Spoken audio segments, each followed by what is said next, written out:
It's going crazy again.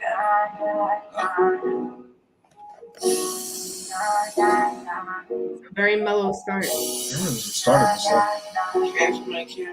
Look. There we go. I like my bitches. Rep on. What's up, everybody? Welcome to a brand new episode of the Empire 161 Show, Season 4, Episode 7. Open it up with Hello by Pop Smoke, which is Aaron Judge's walk-up music. Thanks for joining us on this Tuesday evening. We got late night Yankees, so we actually have a little bit more time to work with during the week now. Thanks for joining us. If you're joining us on the Facebook live stream, if you're joining us on YouTube, or Twitter, or Instagram, or wherever you found the audio-only podcast, we appreciate it as always. And with me as always is Lyssa. Lyssa, what's up? Hey, thanks for joining us, folks. As Ed said, we snuck in an episode before the next one today. And if you're as brave as us, you will stay up later and watch the game, or at least the majority of it, because it is all the way out on the West Coast, so that's tough. Before we get into any baseball talk, I want to send 2 happy birthday shout-outs to 2 of our friends who share a special day together. I'm still waiting for an answer from one of them, though, about this podcast. So happy birthday, Rick. But I do need the answer to the question that we asked you 2 episodes ago. So please get on that. Give us a birthday gift by answering that question. Thank you very much. Have a wonderful day. And shout out to Joey B, who Ed and Angie hosted a barbecue for Memorial Day for our team. Joey showed up and nobody knew who he was because he looks completely different without a hat on. In a good way. Joey, you have very nice hair, my friend. Very nice hair. And I never knew what it looked like with your hat on. It was really nice to meet your fiance and your sister, though. I hope you all had a great time. Ed and Angie's barbecue was a ton of fun. Thanks again for hosting, Ed. This week, we are going to talk about the Orioles and the Padres series, and we're going to squeeze in a conversation about last night's Mariners game. I would like to talk about how sweet it is, the sweet life of the Empire 161 hosts, because we got to do something fancy a couple weeks ago. Last week, I don't know. Ed, time has no concept when you are out of work on leave. And I'm not going back to work till next week. So I still don't know what today's date is. I just know it's May. Almost June. And then we're going to talk about a little bit about Aaron Hicks and Gary Sanchez and what they already found new homes again. I can't even keep up with them. You've seen it on our Facebook page. But I want to discuss it. I know Ed wants to as well because, good luck to the Orioles and the Padres for that decision making. Well, they are getting them at now, by MLB standards, by pro athlete standards, very fair price. We'll put it that way. Not by regular human standards. But, by their standards, they're pretty much taking flyers on them. I guess we can start off by talking to them about them both quickly. Apparently, Gary Sanchez was already released by the Mets for a week full of work. So, congratulations, Gary, for getting a year's salary pretty much for that. But he was already picked up by the San Diego Padres, who were just in town facing the Yankees. And that's just amazing. I mean, we were talking about it right before we went on. The Padres have been scuffling. They're really not off to the start that most would have expected that they would have been off to. So they're just taking a flyer on a guy, kind of like what the Mets were doing. The Mets thing I didn't fully understand, because they had Tomas Nido coming off the IL soon. Mm-hmm. So, I don't know. He was a 1-week rental, one way or the other. But the Padres are saying, hey, listen, we'll try to catch lightning in a bottle, too. If he gets hot for a couple of weeks, great, we'll ride it out. And if he finds it somehow, then great. We got ourselves another bat in the lineup. I don't know what you're going to do about the offense. I mean, the defense. Dude can't catch a cold, so we know how that goes. That's hard to watch. And that's that. So there's really no risk involved, honestly. They can cut him just as easily in that. But the thing that came all across just about an hour or two ago, that the Baltimore Orioles have signed Aaron Hicks? Really? Really? I mean, the Orioles are up-and-coming, young team and everything like that. And I saw Cedric Mullins He's on my fantasy team, so yes, I was a little bit more in tune with him. One of them. He's going to go on the IL, so I'm assuming they're going to hold it down. And it was a groin, so that can be tricky. So who the heck knows how long Mullins is going to be on the IL for? I guess that's what they're thinking with Hicks. But we talked about it, right? Like when Hicks was released, that I wouldn't be shocked if Hicks was better with another team. I think he kind of needed to change the scenery. Yankees kind of needed him out of here too. Like it was just not working for both sides. The relationship was completely damaged and destroyed and stuff. And I've heard things like Brandon Cuddy on Twitter has mentioned repeatedly. Hicks seems to be a good dude, but it wasn't working here anymore. You know what I mean? Like it just wasn't. It was time to cut bait. He wasn't happy with his role here.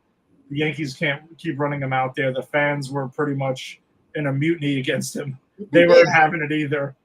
So it was time to cut bait. So you just don't want to see him doing it against the Yankees. For him to go ahead and catch on with the Orioles. Imagine that. And the Orioles are a team in contention too. So chasing them right now. We're trying to track them down. You know, the Yankees are slowly but surely, climbing up the standings a little bit. So, you're gonna have to pass the Orioles to get there. And they do face the Orioles in a couple of weeks. So we'll see if Hicks is still there or if he gets to play during that time or what. But it'll be interesting. It was just shocking. If he's having a cup of coffee or if he's staying for dinner. Yeah, you never know. Like he might be gone by the time we even face him. Exactly. He's probably like chomping at the bit to be like, oh man, he wants to make a difference in his race and and hold the Yanks down and stuff like that and really stick it to them. He does.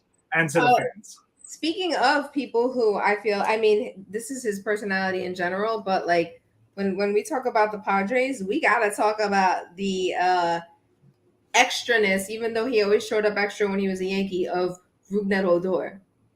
Oh, Rougned Odor with the eye black that was basically covering his entire face. He looked like Ray Lewis. Oh my God. That was something. That was truly something. He's always extra, and I will admit, when he was on the Yankees, he was extra too. Yeah. So it's not a change in his personality, but I think he was like, especially with the first game, was like, yeah, we're sticking it to you. Oh, listen, it's just what it is. When you're playing against your former team or something like that, they do want to show it. I'm like, hey, shouldn't have given up on me. Shouldn't have let me walk. That type of thing. Mm-hmm. And whatever. Odor had his moments while he was here. I mean, I'm not saying he was a total waste of time or anything like that, but no, he wasn't. He is what he is at this point in his career. He's a bench guy who plays here and there, give you a little lefty power off the bench on occasion.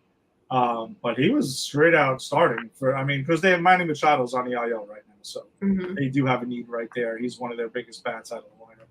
So I get why they got Odor. They're taking their chances with anybody at this point. They are. It's like, hey, whatever, man. We'll keep throwing as much shit at the wall as we can, and hopefully some of it sticks. So before we get into the series, I have to talk about it because it was my first time experiencing it. But we had the good fortune of having upgraded seats to a suite. What was it, number 59? 59. Number 59, whoever that was. We were in that suite, and Luke Voigt was 59 at one point. Luke Voigt, okay. So, all right. That may be all I got. I kind of want to make like an open shirt joke, but there wasn't anything I could relate to that. He got released earlier today. Did he? Yeah, Luke Voigt was a lot of ex-Yankees in the waiver wire apparently. Oh my God, out in the ether. Yeah. But yeah, we got to see. It was the game where Garrett Cole got his 2000th strikeout, and not the best game for him. But it ended up being a great game at the end, and we had a lot of fun. I thought we had the suite to ourselves for a good 45 minutes to an hour, but we ended up sharing the suite with a guy, his son, and his 3 friends. The kids were teenagers. Ed, we talked about this at the barbecue. The amount of Starry they drank. It's tremendous. I've never seen anything like that. I had one Starry, and full disclosure, I have not drank regular soda in years at this point. I drink Coke Zero, water, iced tea. I tried one because I was curious to know what the heck they went through all this business of knocking off 7-Up and replacing it with Starry. It tastes exactly the same. But these kids, I don't know what it is about teenagers and Sprite, Starry, and like 7-Up. Like it's just about the lemon lime soda and Mountain thing. Dew and Mountain Dew. Mountain Dew. Like, yeah, what is that? What is that about? It's the I don't know. know. I think maybe because like maybe it tastes like extra sweet or whatever, like I don't extra know. sugary tasting. I don't know, but they knocked 4 kids knocked back 13 Starries. One of them was proud to admit that he single-handedly had 4 or 5 of them. Oh yeah, you would think he was an adult, kicking back beers in a bar. The God. way he was like, "Yeah, I had 4." The suite was great. There was like an insane amount of food, and I pray Yankee Stadium. I pray that you give some of that extra food away to people in need in the neighborhood, because in our suite alone, there was a lot of food left. You know what wasn't left though, because we didn't get any ice cream. Still bitter about that. Kids next door to us got ice cream, and they made these lovely sundaes. All the kids in our suite wanted was the ice cream. Ed and I wanted ice cream. We didn't get any, but that's okay. I'm not complaining because everything else was amazing. Those sandwiches, so good. Those taquitos. Ooh, that was delicious. Oh my gosh. I'm They so were the mad I highlight. didn't bring Tupperware. So mad. They were the highlight.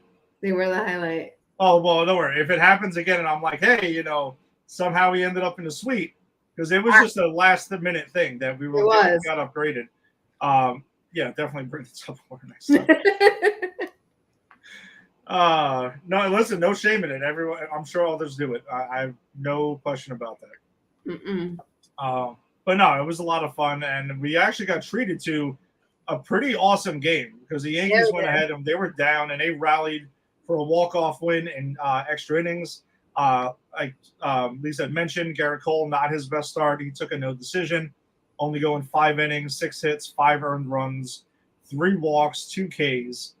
Michael King, though, did come on and pick up his first win of the season, going 2 innings, no hits, a walk, 3 strikeouts. Harrison Bader was 2 for 4 with his 5th home run of the season. He's the one who actually got things started because they were getting shut out. And he banged a solo homer to get things going. 2 RBIs on the night. Aaron Judge hit his 14th home run of the season and also a walk. And I mentioned the walk-off win, though, was Anthony Volpe getting his sac fly in the 10th inning, his first walk-off of his career. And good to see. I mean, the kid he's been going through it. Like, not saying he's mightily struggling and stuff, but this is what you get when you get a kid essentially straight from AA right to the show. And he's going to go through ups and downs. That's just the way it's going to be. And you got to hope that he's mentally strong enough, to stick through it and become the player that, the organization and the fans envision him becoming. But he definitely has had a flair for the dramatic. He has had some big hits this season. Absolutely. And I see you're rocking a shirt with him on it. Yes. The Volpe Hope shirt. That was RotoWare. Which, by the way, congrats to RotoWare today, because I saw on Twitter that they had today's their 6th anniversary. So and they were announcing still ran by one dude out of his apartment. What? Printing all those. Yeah, it's kind of nuts. Oh my goodness. Good for him. Because you buy like 3/4 of the stuff. Yeah, I know. It's absurd. Like, I should get in some sort of ownership of this crap. But I'd say, listen, their shirts are creative. They're fun shirts. Very, very. And they're very comfortable. They're actually very soft. They are very soft. Yeah, it's high quality I got stuff. my Nasty Nester one, and I love that shirt. It is. It's high quality stuff. I dig it. And it's, you change it up a little bit from the traditional, Nike shirts and stuff that Majestic and everything that you get on the team store and on Fanatics. And I don't mind supporting the smaller business, to go with I would rather support a smaller business, to be honest. So shout out to the owner of RotoWare. If you want to support our podcast, we are going to continue to support you. We like you. But like, if you want to support us too, we do this out of our homes as well. Exactly. Give us some stars on our page, owner of RotoWare. Yeah, no, it's a cool story though, because he actually has like an MLBPA contract. That's why they can use the names and likenesses, but not the actual, logos of the teams and stuff like that. So, they find creative ways around it. They do. Well, real quick, fun fact. You already said that Anthony Volpe, that was his first walk-off. Uh, Aaron Judge's game-tying home run in the bottom of the ninth was his first career home run that tied the score in the ninth inning or later. Random fact, I know. That's how MLB rolls. But can you, at this point, I can't believe Aaron Judge has any more firsts to do. Yeah, it's we'll get to some. We'll get to Judge in a little bit again, but that was dramatic too because I mean, when it did happen, you had Felix Bautista had him down, 2 strikes, 0-2 in the count, and he goes ahead and pulls a ball to left field to tie the game up, and super dramatic. And I mean, from our angle down left field, I mean, it looked like he got it, and then maybe a little under it, but it was pretty awesome. This was one of the biggest wins of the season for the Yankees. Like, let's not understate it. Like, this was a pretty awesome win against a division rival. Especially coming off the Blue Jays series and the Red series was kind of like the calming down thing. But just last week you had the whole thing with the Blue Jays, so it was nice to see. Yes, it was. Unfortunately, though, the Orioles repaid the favor the next night, where they came. The Yankees were the ones with the 5-1 lead. Mm-hmm. And then Nestor Cortez, honestly, kind of, he spit the bit there for, that was, and it happened so fast. It did. It did. It was nuts. Like, you couldn't even, if anyone is going to get on Boone in this game, like, you're dead wrong. I'm sorry. You're way off base on this. Like, Nestor took the no decision, 6 innings, 5 hits, 4 earned runs, 2 walks, and 5 Ks. Cordero came in, not much better. He got smacked around, and Yanks ended up giving up 8 runs in 1 inning after being down going into it 5-1. So that was kind of a shell shock there. Yep. Couldn't get anybody out. But before that, Gleyber Torres was 2 for 4 with 2 home runs. Gave him 9 home runs on the season, 3 RBIs on the night. IKF hit his 3rd home run of the season. He's starting to swing the bat a little bit here. 2 for 4 on the night with a triple as well. 2 RBIs and 2 runs scored. But it is just crazy how it happened in a flash. And the Yankees, though, the next inning had the bases loaded with a chance to come back and only came away with 1. And that's kind of where you felt like, that was their shot. And then they kind of just moseyed along, the last couple of innings and could not come back. That 8-run inning in the 7th was the biggest run scoring that the Orioles had since they scored 9 in September of 2021 against the Royals. And the second most the Yankees have been up this season is, unfortunately, I was there to witness the fiasco that was the 9-run outburst by the Twins a couple of weeks ago. Yep. So it could be worse, but, that's just, again, both teams exchanging pretty big body blows there, back-to-back nights. So, you know what it wasn't? It wasn't a 20-1 blowout, though, because we did see that score while we were at the game. Yeah, the Blue Jays really took out their frustrations on the Rays. Yeah, they did. Down in Tampa on last Tuesday night. Mm-hmm. But Baltimore did go ahead and take the series finale as well last Thursday. Yankees really got no offense going for most of this game. They were shut down completely by Kyle Gibson by a final 3-1. Clark Schmidt took a little bit of a tough loss, though, in this one, his 5th loss of the season. He did go 5 innings, 5 hits, kind of scattered, earned run, 2 walks, and 4 Ks. Willie Calhoun drove in the only run of the night. He was 2 for 3 with a double. The Yankees offense only mustered up 3 hits, though, and 1 for 4 with runners in scoring position. Like I said, Kyle Gibson had that number the entire night. I mean, they really got nothing, though, at all at the point.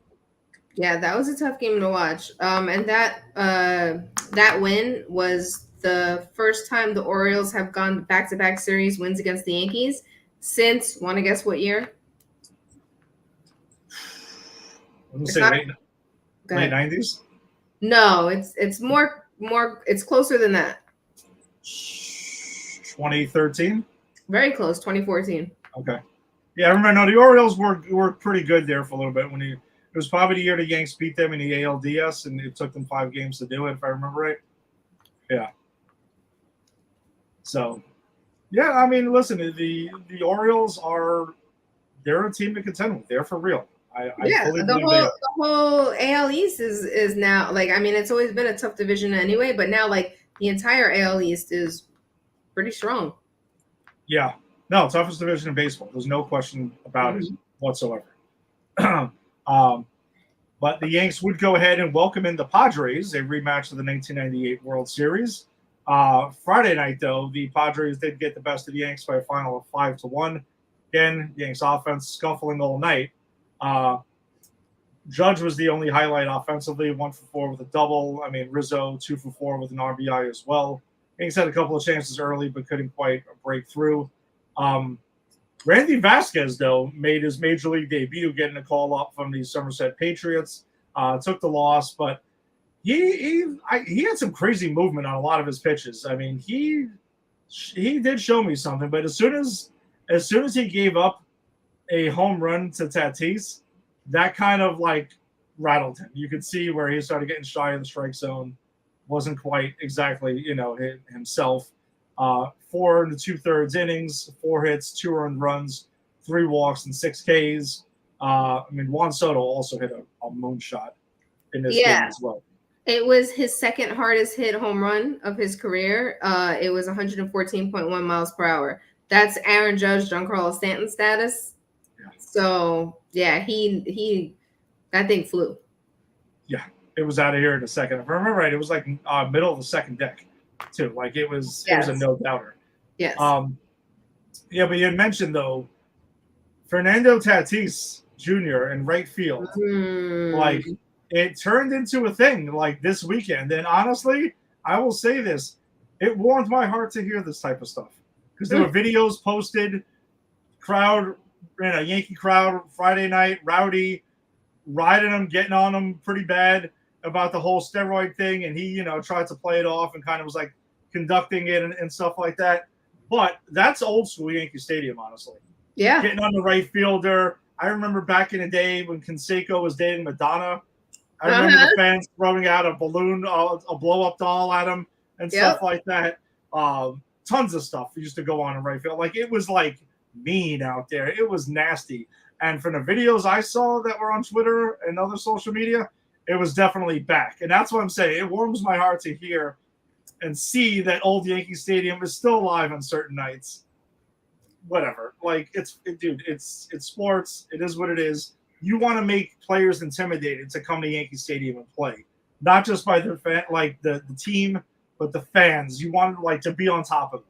And I don't know. I don't think anyone crossed the line. And I know they asked Tatis about it. He said, honestly, he didn't hear anything that was necessarily crossing the line. But he's got to also expect that people are going to chant steroids and stuff like that at him because he was caught. He was suspended. Well, I appreciate him being like, hey, like that's going to happen. Whereas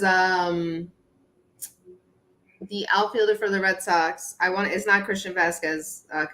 Verdugo. Verdugo got really heated and wanted to fight people. And Randy Arozarena, I was at that game 2 years ago where Randy Arozarena definitely wanted to hop into the stands and go blows with people. Mm-hmm. So it's like, sometimes you just got to take it on the chin and laugh about it and have fun with the crowd like Tatis did. And then there's the players that you have to expect it. Like, you're going to get ribbed. New York is a very tough city, as we both know, you're definitely going to get ribbed here. You're going to get ribbed even if you're the best player. I mean, Tatis is a great player, but Aaron Judge gets ribbed. He doesn't care. No, it is what it is. Listen, it's part of the job. It's part of the job. Reggie Jackson said it perfect. They don't boo nobodies. There you go. That's what it is. So you can take it as kind of like a compliment that they've taken the time to do their homework on you and know who you are and start this type of stuff. Yep. I mean, but I was just excited to hear that, again, the fans were not just on their phones, sitting on their hands, or, not trying to do any of that stuff anymore. It is what it is. Opposing players do need to fear coming into Yankee Stadium. Mm-hmm. Honestly, in 2017, that series with the Astros, remember the Yankees won every game while they were here, and the players commented repeatedly that, at least at the time, they were shook to play here. Mm-hmm. And that's what you need to reestablish, that you need to be shook to play in the stadium. Not that you're fearing something's going to happen to you, but it needs to be intimidating. No, it That's needs what to it be is. in your head. It needs. Yeah. It's the what do they call, like in I'm not a basketball person. I already told you about this. So it's like the 10th man on the field. Yeah, pretty much. That's the kind of thing it needs to be. You need to be concerned that, again, you got rabbit ears and you're listening to everything and everyone's getting on you. So that's how it needs to be. So, Yep. all right, but that brings us to Saturday afternoon's game where the Yankees bounced back to take this one 3-2.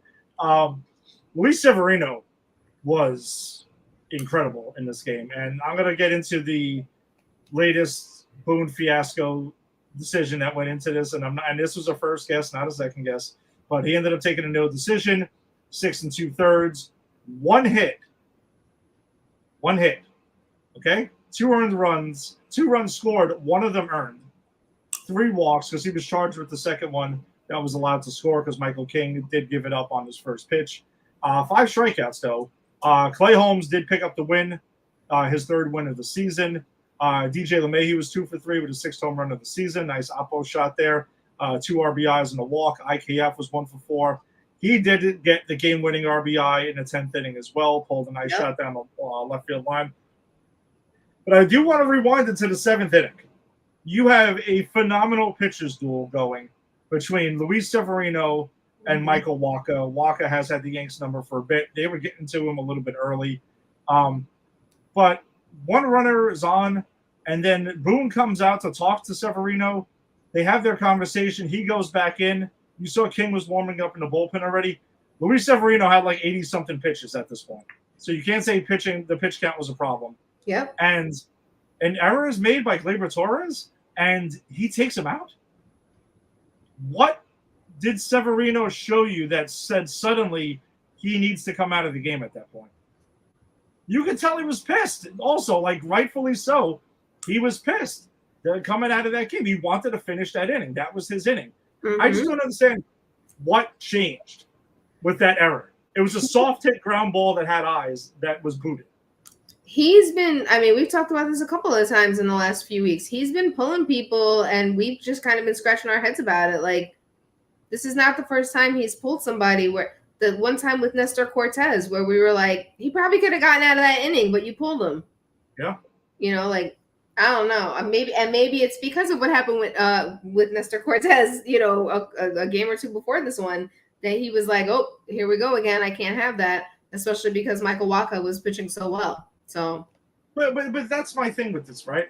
And again, I'm not one of these fans who's like, oh, analytics are the devil, analytics are evil, this and that. That is good. You should always have data. Okay, understand that, read it, acknowledge it, know it, but you need to interpret it in different ways. yes, This seemed like an extremely analytics-driven move, and yes, I can spell it out for you. You go to your best reliever in Michael King. I understand the concept there, but you also need to have a feel for the game as the manager. Read the room. The gut reaction. Listen to it a little bit. Yeah, Sevy was on the money. He easily could have got out of that inning. I got to be honest. He probably could have went in to pitch the 8th as well. And you have to be very careful when you make a decision like that, because like you said, Sevy was pissed off. That can really throw a pitcher's mental game off. Mm-hmm. And he's looked really good in both of his starts. Yep. When you are so committed to the analytics, you are not putting the psyche of the players like on the table, and you have to. That can throw somebody off so quickly. And then that's harder to get back. You're right. And that's where the issue with analytics will lie, is that there's not like the emotion or the psyche of the player is not quantifiable in numbers. So therefore it doesn't matter. It's not true. It's just not true. You're not playing a video game. Like, that's not it. You're not playing MLB The Show. You're playing, this isn't fantasy baseball. Like, this is real baseball.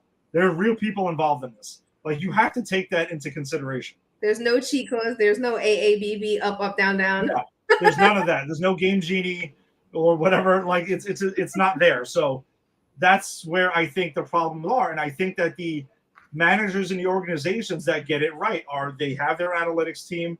They know the data. They have the data available. The players know the data. But sometimes you got to, go with the flow of the game. Sevy was cruising there. You got to let him finish the inning at least.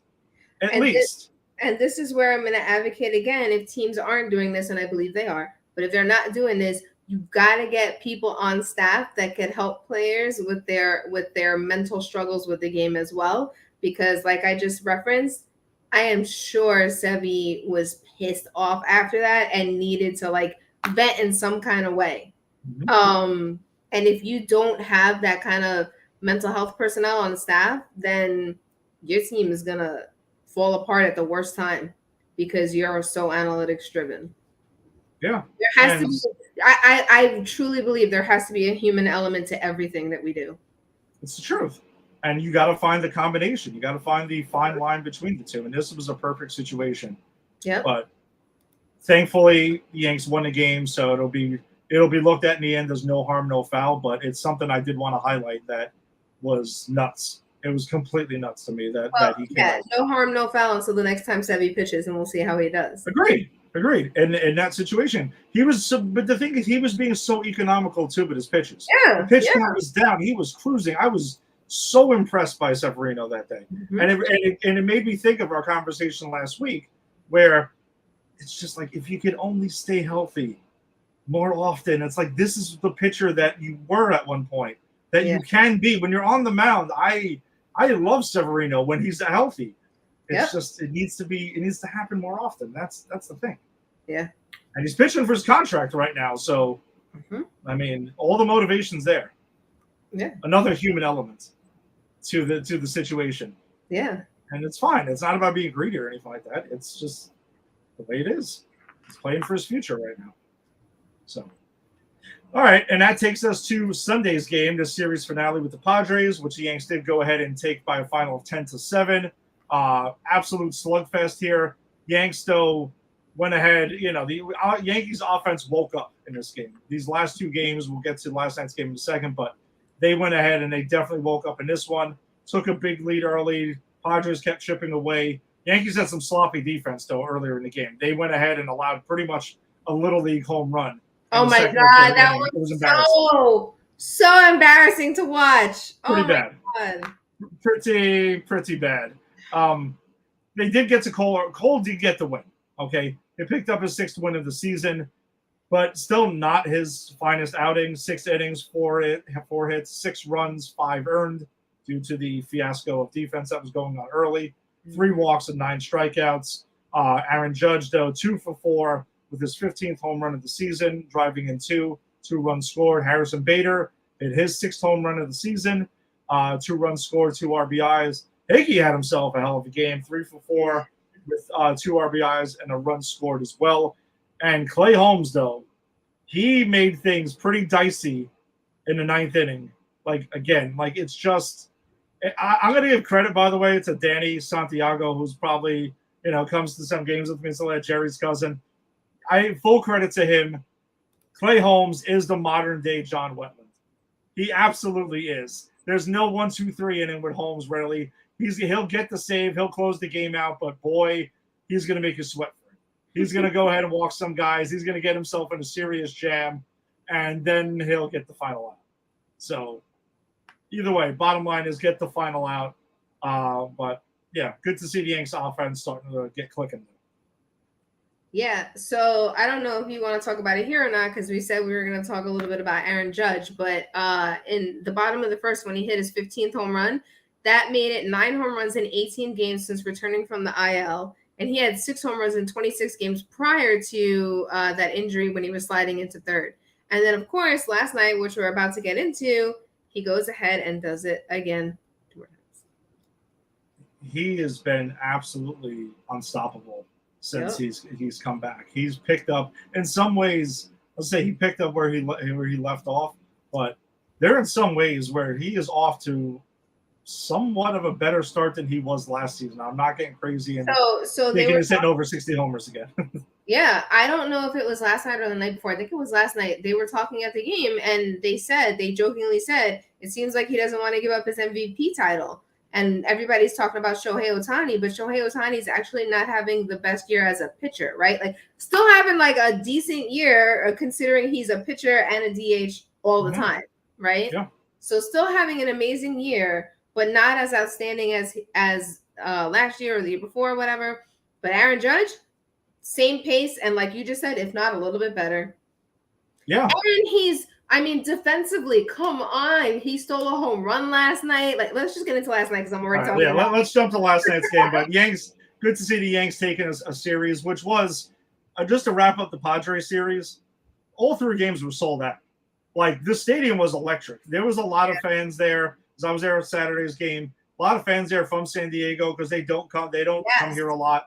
Yanks will be there next year, which will be marked on my calendar already ahead of time, because I've been to San Diego, but it was just for one game quickly, and it was only for a couple hours. I kind of want to spend like the weekend to really take in San Diego, so that's why I'm looking forward to that. If I ever moved to the West Coast, San Diego would be the city I'd move to. San Diego is beautiful. It's like so the pretty. Limited amount I've seen. It's spectacular, but it was just cool to see the energy in the building. 3 straight sellouts, and it wasn't like it was Yankees Red Sox or it wasn't the Subway Series. It was the Padres. So It was cool to see that it was, kind of like a random team that was brought in, to get that electricity going. But the Yanks did start their West Coast trip, their first edition of Late Night Yankees of the season, or Yes After Dark, or whichever you prefer. Yankees went ahead, though, and smoked the Mariners, for those who did not stay up for it last night. By a final of 10-4, Domingo Germán did make his return from his suspension, picked up his 3rd win of the season, pushing his record to 3-3. He went 6 1/3, 7 hits, 4 earned runs, 3 walks, and 4 Ks. So not super sharp. He was sharp pretty early, and Jeff Nelson did touch on it pretty nicely to say that it looks like Severino loses focus and he gets a little too comfortable once he's got a lead. And you do pitch to the score, but not like that. You don't start walking people. That's one thing you don't do. Mm-hmm. But man, I'll save the best for last. But Willie Calhoun was 2 for 5, 2 RBIs and a run scored. Jake Bauers, though, nice night for him. Nice to see him bouncing back. 3 for 4 with his 3rd home run of the season, driving in 2 with a walk. IKF was 2 for 5 with 2 RBIs. But man, there's not often in a baseball game where you can say one player literally took over an entire game. This was one of those games. Aaron Judge, 3 for 4, 2 home runs on the night, 17 on the season now, 3 RBIs, 3 runs scored, and a walk. And he also robbed Teoscar Hernandez of a home run where it looked like and I know Meredith Marakovitz in the post-game interview said that he leaped 2 feet off the wall, and he was kind of making some jokes about it. He was like, where did you get that? Like, how did you know 2 feet exactly over it? But not many players would have been able to make that catch due to his size. Right. Spectacular play, though. And I did want to drop in a nugget here that was I saw on Twitter. Aaron Judge of the Yankees is the first MLB player to hit multiple home runs and rob a homer in the same game since he himself did it on July 29th of last year. He's the only MLB player in the last 30 years to have 2 such games in his career. Jeez. Nuts. And we talked about this. When you hear first, you just said it earlier, first with Judge and the rarefied air that he's in. I mean, the dude is clearly, trying to recapture that MVP again. And he's got a very strong case for the Yankees. Go as he goes. I don't think there's any question about it. If he has an off night, they rarely win. It's the truth. He sets the tone for them each and every night. Absolutely. That's why he's captain. Yeah. That's why he's the captain, and he's taken that role very seriously. I kind of seen like a little bit of I've always seen him as the leader of the team, honestly, for the last couple of seasons. Like ever since, CC retired and Gardner, kind of went on his way, not officially retired yet. Oh, Gardy. I know. Like he might do a Bernie Williams and wait 10 years to officially retire. It's like almost like he almost forgot to file the paperwork. It was just like, yeah, go ahead. We'll do it then.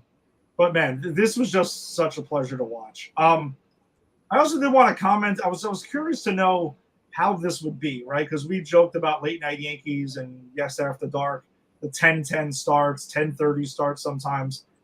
9:40, okay, it's a little bit better. And with the quicker pace of games, this game wasn't ending at 1:30 in the morning or 1:15, so I did appreciate that.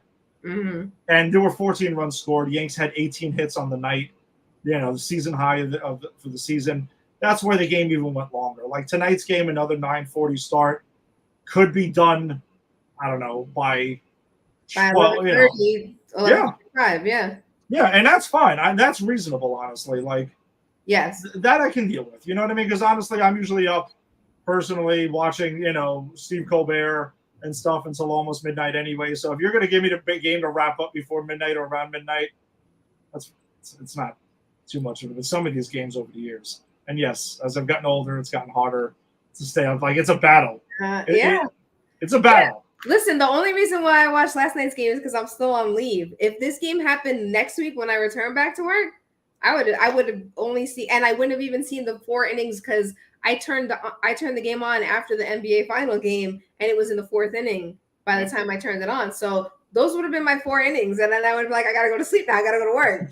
But yeah, I mean, West Coast games are rough, man, and yeah, when you get over a certain age, it gets even harder. Like no matter what your intentions are. No, it gets tougher, and over the years, it was like a thing of pride to stay up, for the game and to make it through.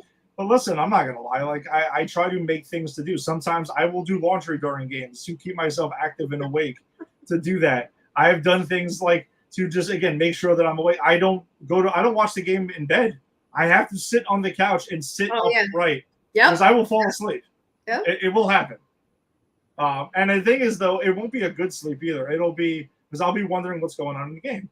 Mm-hmm. It'll drive me nuts. So on nights though, if it's like 10-1 Yankees, I'm like little by little, I'm like, I'll watch the last 2 innings in bed, and I know in 5 minutes I'm toast. Like that's it. I'll wake up to shut the TV off, and it'll be post game. I'll like open up an eye to see the final. I'm like, all right, cool, done. Yep, I've done that before too. Definitely woken up on the couch to hear the post game people, and I'm like, okay, they went good. Yeah, that's it. You're glad the game is over because then, like, if it's not, then something really bad happens. Yeah, well, yeah. But yeah, the Yankees will continue that series, and beautiful T-Mobile Park. It is one of my favorite road parks, honestly. Like it's so awesome. It really is a great ballpark. Yeah, it looks pretty. All right, so that goes ahead and brings us to our top of the heap hitter of the week. Don't see too many options here, but I'm curious to see where we go. Lyssa started off for us this week. Who was your top of the heap hitter of the week? So I went with minus yesterday. I did not count yesterday because I did my stats yesterday during the day. I actually went with Gleyber Torres. Because the other outside option. I kind of figured you would go with Judge. So so I hard not to. I know. But Gleyber had a good week.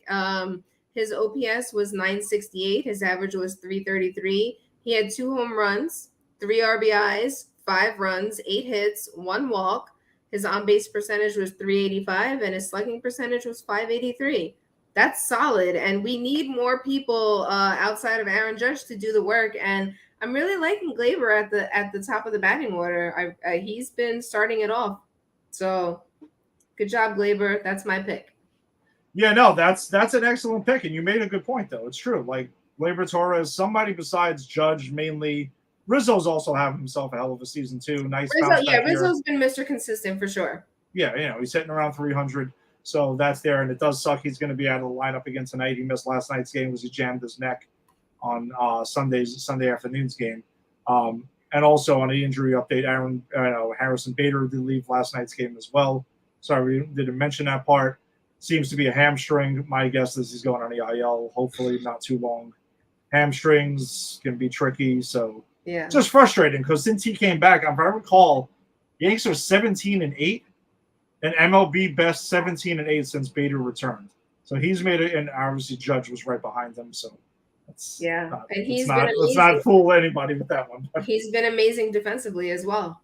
Yeah, no, he makes a huge difference out there. Yeah. I'm sure Judge will get some action in center. Greg Allen we'll see in center as well. But I'd be pretty shocked if we don't. If he doesn't end up on the IL. Praying, fingers crossed, Rizzo does not end up in the IL. Oh, my gosh, that would be terrible. Yeah. But back to our top of the heap hitter of the week. Aaron Judge is the guy. 320 on the week with a 452 on-base percentage with a slug of 880. That goes to 4 home runs, 6 RBIs, 6 walks, 7 strikeouts on the week, 8 hits, 8 runs scored, and some sparkling defense in the field as well. So that's where we'll go with He hit a, I know we could always go with Aaron Judge pretty much almost every week, like 90% of weeks, but it was kind of, He deserves especially it. after last night, especially after last night's game, it was kind of hard for me to go the other way. Yeah, with he deserves it. I mean, all credit where credit is due, and he is earning all of that. Yeah. All right, so that brings us to our King of the Hill pitcher of the week. Lyssa, who's your pitcher of the week? This would be interesting. I went with Luis Severino. Okay. So did I. So go ahead. You can read it off. I know you got your notes reaction. There wasn't a lot of options to tell you the truth. There really wasn't. No, there really weren't. Really weren't. So the stats that I have on him is that his ERA for the week was 1.35, 6 and 2/3 innings, 1 hit, 2. I mean, we talked about his stats. The only ones that people might not be aware of are his WHIP was 0.60 and his batting average against is a 0.045. That's pretty good. pretty good. Pretty good. Yeah, no, Sevy was lights out this week. He's been so great in his first 2 starts back. Hopefully that continues and he stays healthy for the rest of the season, because that would be a huge, bump for the Yanks rotation, especially with Cole scuffling a little bit these last couple of weeks. Yeah, Nestor burned out very quickly. Yeah, I'm kind of getting a little concerned with Nestor a little bit. I'm just wondering. I don't want to, but I'm just hoping he didn't kind of like turn into a pumpkin, a la Aaron Small and Sean Chacon many years ago. For those who remember those 2 names, who kind of found it for a year or 2 and then kind of went back to being somewhat journeyman pitchers. I hope Nestor's not that. I hope he's not. I hope so too. Also, I just want to say, since Aaron Boone loves data and analytics, maybe he needs to read this line a couple times. Maybe. It could be pretty. I'm sure he has it in front of him, but I'm sure he does, but something else is telling him. All right, so that brings us to the preview of the rest of the Mariners series, because there are still 2 more games in this series as well before the Yankees do head to lovely Dodger Stadium this weekend. That should be a hell of a series, which we also might be getting Giancarlo Stanton back potentially this weekend, possibly early next week. Which, by the way, I did want to mention, because it did pop up. So Stanton is doing his rehab assignment in Somerset. Him and Jason Dominguez homered earlier, just about within an hour ago, right before we went on. Nice. So good to see that going, because man, it would be a shot in the arm to get Stanton back in the lineup, especially if we're losing Bader. Absolutely, yeah. We need that. We need that power and that veteran presence. Yeah. All right. So who do we got? Who are the pitching probables for the next 2 nights? All right. So there was actually a change. I went to go look just to make sure, and the second game, at the third game, technically, there was a change. But tonight, it's Logan Gilbert and Nestor Cortez Jr. Logan Gilbert's a righty, and he has a 3-2 record with 3.60 ERA and 69 strikeouts. And hopefully Nestor has a great game today, and we can get him back to what we're used to. He's a lefty, 4-2 record, 5.30 ERA, and 53 strikeouts on the season. Tomorrow, the Mariners changed their pitcher. It was originally Luis Castillo, but now they have it as George Kirby. He's a righty with a 5-4 record, 3.43 ERA, and 51 strikeouts on the season. And he'll be up against Clark Schmidt, who's our righty. He has a 2-5 record, 5.58 ERA, and 58 strikeouts on the season. Not upset about the Yanks missing Luis Castillo. I'll tell you that much. That's A-okay with me. It was when I originally had the stats up, I'm like, ooh, that is a lopsided pitching matchup right there. Clark Schmidt's going to take that L. This one's a little more balanced. Yeah, George Kirby's having a good season. I mean, the Mariners pitching staff, their starting pitching has been really good this year. Miller, who actually was unbelievable before last night, and then the Yanks pretty much smacked him around. But we'll see more. Logan Gilbert is a tough right-handed pitcher as well. And, yeah, George Kirby's another one. They've got a lot of young right-handed arms in that rotation for the Yanks to deal with. So. All right. So I think that pretty much does it for us this week. cue the music at some point. There we go. Yeah, thanks for joining us this week as always. If you joined us on the Facebook live stream, be sure to check out the Empire 161 show group. Check out, we share highlights and lineups and all kinds of stories. People saying that Doug McCaver's saying that A-Rod's going to die alone and stuff like that, and things like that. So things that don't make the show.